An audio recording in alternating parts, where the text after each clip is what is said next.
Hey guys, and welcome to the first ever episode of Discovering Lost Ark. Now, Discovering Lost Ark, guys, is going to be a series on my YouTube channel in which we're going to talk about everything that Lost Ark has to offer. We're going to talk about leveling, grinding, gear, coins, PvP, PvE, 3v3, raiding, chaos dungeons, currencies, crafting, cash shop, absolutely all of the Lost Ark features. I'm going to split them by videos. And basically we're just gonna be discovering the whole game from A to Z together on my YouTube channel in the first months of 2019. Guys, this is not a guide. The whole series is not gonna be a series of guides because there is absolutely no point. It's kind of silly to create guides for a game that's out only in Korea at the moment of this first episode in the Discovering Lost Ark series. So I thought we start off with all of the classes, right? I thought we start off with that, and then from that we go and diversify into everything that's part of the game. So today we're gonna be talking about one of the 4 available classes in Lost Ark, which is the warrior profession.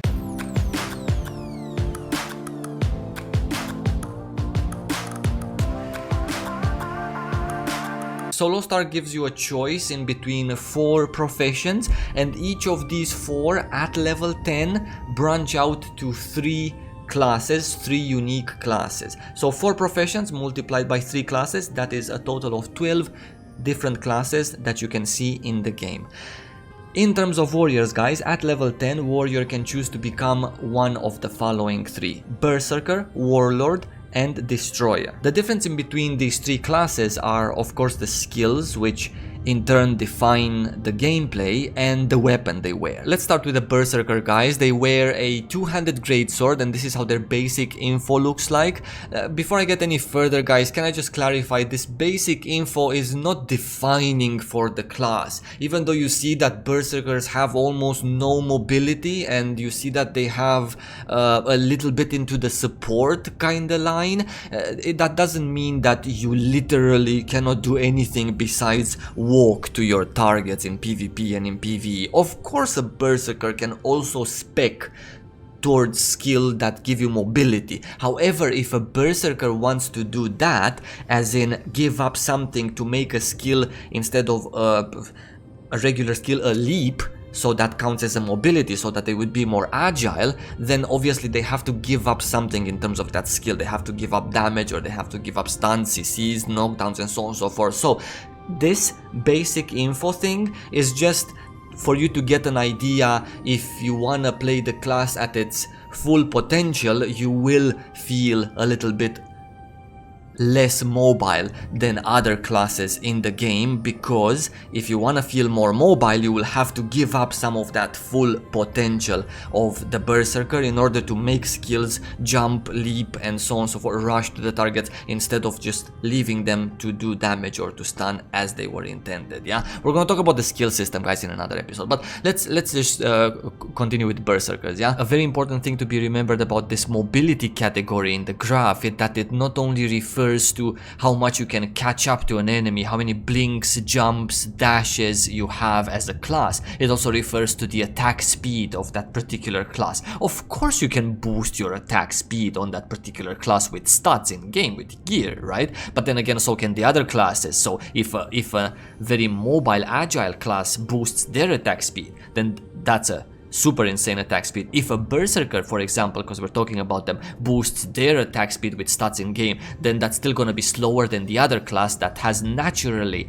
higher attack speed and casting and skill animations and so on and so forth. So the mobility section refers to both catch-up mechanics, leaps, blinks, jumps, and so on and so forth, and at the same time how much you as a class are stuck in the animation, the attack speed values, the visuals of your skills that hold you in one place as you cast it, and so on and so forth. Yeah, to be remembered, because it is very important when we talk about the classes in Lost Ark. In the mobility section we just talked about it, so I'm not gonna repeat myself. In terms of endgame PvP, they appear to be more viable in the 3v3 team arena, where everyone is in the same time in the arena, right? Then in the 1v1 version, and that's because they have a lot of AoE. Then again, every class has AoE, but Berserkers have a larger range AoE, if I may say it like that, yeah, and they're also a bit more tanky in that sense, so I feel that they do a little bit better when there's 3v3 at the same time in the arena instead of just 1v1ing people, yeah. As for PvE, there is definitely a spot for one in terms of DPS output, right? Because that's mostly what matters in terms of end game pure raiding PvE. However, due to the fact that they are slightly immobile compared to other DPS classes, and also melee, even more important than being immobile, I feel that a Berserker needs to compensate that with knowledge, and because of that, it might not be the first choice for groups looking to raid the hardest ever possible thing, yeah? Not a hard class to learn, to play overall. The Berserker's elite skill looks dope, very dope. It's an AoE damage that hits for a lot, especially in PvP, yeah?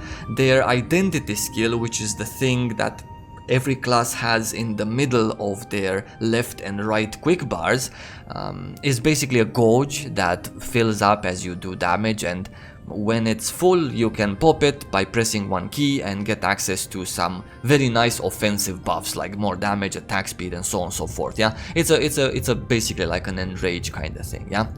Cool. Second class, guys, the Warlord. He wields a lance and a shield, a lance that's also a gun, so it's a pretty interesting take on the regular Terra kinda lancer, yeah? As you can imagine, they are slow but very tanky. Warlords have access to a lot of defensive cooldowns, but also some very good offensive group ones. This is how their basic info looks like: low on attack, mobility, range, but very high on defense and support, yeah? Of course you can spec your Warlord to be a little bit higher on attack than it's showed in this graph, but then at that time you would have to give up something. You would have to give up maybe some of the defense.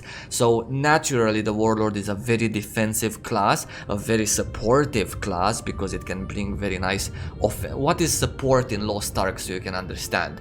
It's shields and buffs that reduce damage or increase the damage that you take, or increase damage that you do. So this is what support means like in this game. It doesn't mean like healing by any stretch of the imagination.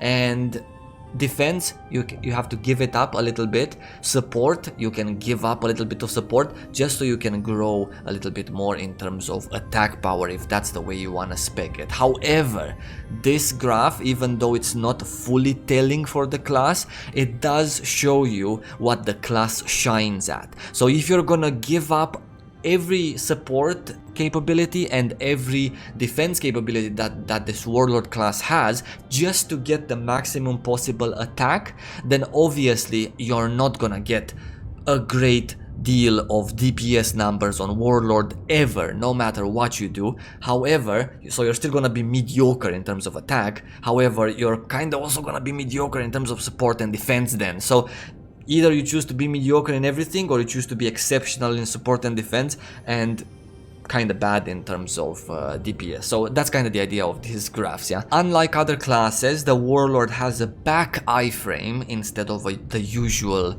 forward dash one, which makes the gameplay very interesting, but also needs some getting used to. Plus, it's not a very large distance one at that, so being prepared for encounters matters a lot as a Warlord, because when they want to dash, when they want to avoid something, your avoid key pushes you backwards from the direction the mouse is pointed at, right? So if I would point my mouse here, I would press my dash key, I would go here. If I would point my mouse here, even if I'm turned with my back to the location, I would go the other way. So it's a little bit different compared to every other class, which actually has a forward kind of dash, yeah? Now, for PvP, guys, on the Korean servers, Warlords are kind of kings. It's Warlords and Bards full of them in the top 10, top 20 PvP players in Korea. PvE is also something where the class is very looked after due to their group defensive and offensive buffs. Basically, you make your group a lot better than it is if you're a warlord and you play the class as it's basically intended to be played. Again, not a hard class to play as long as you're fine with it being slow or slower in terms of combat and lower in terms of DPS output. Their elite skill is a defensive buff on the ground for all the group members, damage reduction, and their identity skill, the thing in the middle, is made out of a gauge that fills up as you do damage and can be activated anytime for two separate effects. One of them is a personal damage absorbing shield, which is toggleable on and off, and the second one is a group defensive ability targeted on the ground that makes you stand still, makes you immobile there, and again it's a damage reduction for the group.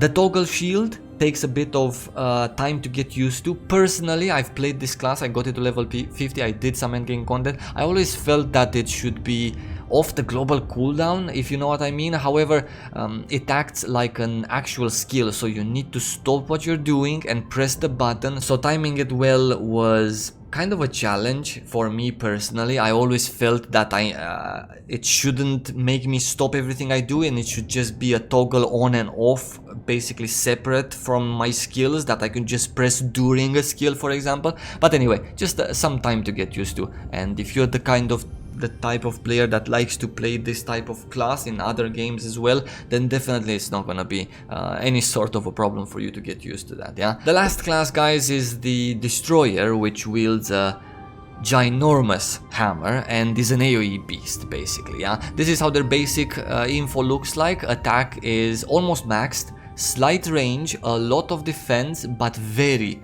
bad mobility, and for that I can confirm. Now, you can do a couple of things to improve your mobility as a destroyer, however it is still very awkward and it is still definitely not something that you can be proud of. Hey, I'm a mobile destroyer. That's basically never going to happen in this game, and it is what it is. But they compensate that with a lot of other things, as in DPS, for example. It's more of a come to me class, or let me pull you closer kind of class, instead of a class that chases you and that can react to every one of your movement. They can get close and stuff like that, yeah? And very fun to play. You really feel the power, but because the game's combat is fast paced in PvP, and also bosses in like dungeons and raids, they kind of move a lot.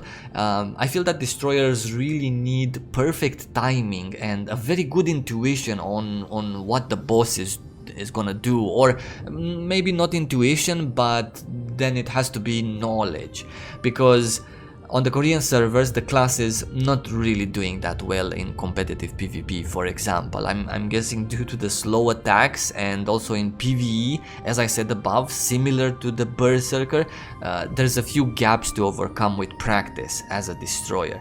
Their elite skill is an AoE damage, and their identity mechanic, the one in the middle, is a gauge again that fills up as you do, as you're using specific type of skills. Not gonna get into the details as there's no need for now, there's too many details to tell, but when you use specific skills from your arsenal, from your skill set, the gauge fills up slowly by slowly, and when it's full you can cast an AoE slow that moves with your character, and your auto attack becomes very fast, basically faster than most classes, and it keeps also the targets in place, yeah? So it's a fun thing, but again, not very usable, not very viable in competitive PvP or even competitive PvE at that, because in PvP nobody's really gonna stand in your shit when they see you cast it, and you're really slow when you have it on, and it's just how it is.